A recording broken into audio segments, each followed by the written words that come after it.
কথা দিলাম তো, কিন্তু কথা রাখতে পারবো কিনা এই কথা তো দেওয়া হয়নি। বন্ধুরা, জুলাই স্মৃতি ফাউন্ডেশন, আর এই জুলাই স্মৃতি ফাউন্ডেশনের সাধারণ সম্পাদক পদে যিনি দায়িত্বরত ছিলেন তিনি হচ্ছেন আমাদের ব্লুটুথ বয় সার্জিস আলম। সার্জিস আলম তিনি তার ভেরিফাইড ফেসবুক পেজের মাধ্যমে জানিয়ে দিয়েছে যে তিনি আর এই দায়িত্বে নেই। এখন আমরা টু দ্য পয়েন্টে কথা বলবো।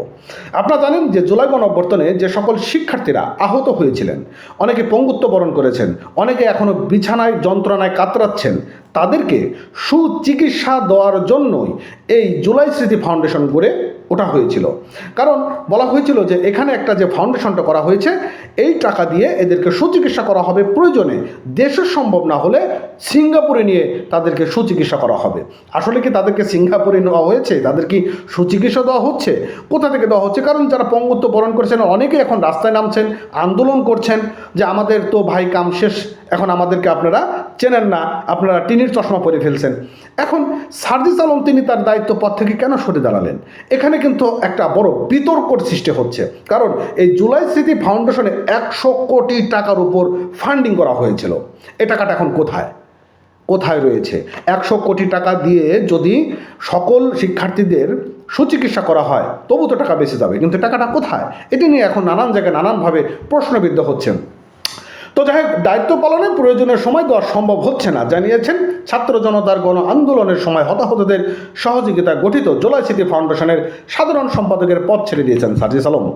আওয়ামী লীগ পতনের ঘটানো বৈষম্য বিরোধী ছাত্র আন্দোলনের অন্যতম সমন্বয়ক সার্জিস আলম ফেসবুক পোস্টের মাধ্যমে ঘোষণা দিয়েছেন। সেখানে সার্জিস আলম বলেছেন যে তার পদত্যাগের পর সাধারণ সম্পাদকের পদ আর নেই ফাউন্ডেশনে। তো যাই হোক, এই বিষয়ে জানতে চাইলে সার্জিস আলমের একাধিকবার ফোন করা হলেও তিনি কিন্তু ফোনে সাড়া দেয়নি। কারণ ফোনে সাড়া দেবে না তো ভাই, কেন দেবে বলেন? এই যে 100 কোটি টাকা, এখন তিনি জায়গা থেকে এখন সরে গেলেন। এখন হয়তো জুলাই স্মৃতি ফাউন্ডেশনের কল সেন্টারে কর্মরত সাইদুল রহমান শাহিদ তিনি বিডি নিউজ 24.com-কে জানিয়েছেন যে সার্জিস ভাই অনেক দিন ধরেই ফাউন্ডেশনের সাথে নেই। কেন অনেক দিন ধরে নেই বিষয়টা আজকে কেন সবাই জানবে?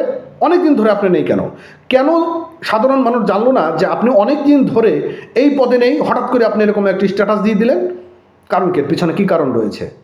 এটা নিয়ে কিন্তু একটা বড় প্রশ্নবিদ্ধ হচ্ছে, এবং এর মজাটা কি হবে সেটা আমরা পরে দেখব। যাক, পোস্টে তিনি যা লিখেছেন যে কেন ফাউন্ডেশন ছেড়ে দিয়েছেন তার ব্যাখ্যা সার্জিসের কাজের ক্ষেত্রে তার সময় স্বল্পতাকে কারণ হিসেবে তুলে ধরেছেন। মানে তার এখন সময় নেই, তিনি এখন অনেক বড় দায়িত্ব পালন করছেন। তো এই জায়গার কারণে তিনি দায়িত্ব পদ থেকে সরে এসেছেন। তিনি বলেছেন, যতদিন পর্যন্ত আমার সর্বোচ্চ সময় ফাউন্ডেশনে দিতে পেরেছি ততদিন আমি আমার দায়িত্ব পালন করেছি। হ্যাঁ, এটা উনি কিন্তু ঠিকই বলেছে। যতদিন তিনি সর্বোচ্চ ফাউন্ডেশনের সময় দিয়েছেন, যতদিন ফান্ডিং হয়েছে ফাউন্ডেশনে, ততদিন পর্যন্ত তিনি কিন্তু দায়িত্ব পালন করেছেন। এখন তার ফান্ডিং হচ্ছে না, তিনি তার দায়িত্ব পালনও আর থাকছে না। যখন মনে হয়েছে যে এখন থেকে ফাউন্ডেশনে প্রয়োজনীয় সময় আমার দেওয়া সম্ভব নয়, তখন থেকে আমি এখান থেকে সরে গিয়েছি। খুবই চমৎকার এবং খুবই ভালো লেগেছে। আসলে বুঝতে হবে বিষয়গুলো। এখন এই বিষয়গুলো বুঝতে গেলে আপনাকে সার্জিস আলমের মতন অনেক পণ্ডিত হতে হবে, অনেক জ্ঞানী হতে হবে। কারণ আগামী দিনে এই যে যারা বৈষম্য বিরোধী ছাত্র আন্দোলন গড়ে উঠেছে, আগামী দিনে যে সরকার গঠন করবে, একে হটানোর জন্য আবার কোন বিরোধী আন্দোলন ছাত্র গঠিত হয়, তারা আবার ফাউন্ডিং করবে, ইত্যাদি ব্লা ব্লা ব্লা ব্লা ব্লা। তো যাই হোক, সবাই ভালো থাকবেন, সুস্থ থাকবেন, চ্যানেলটি সাবস্ক্রাইব করবেন নতুন হলে। Thank you.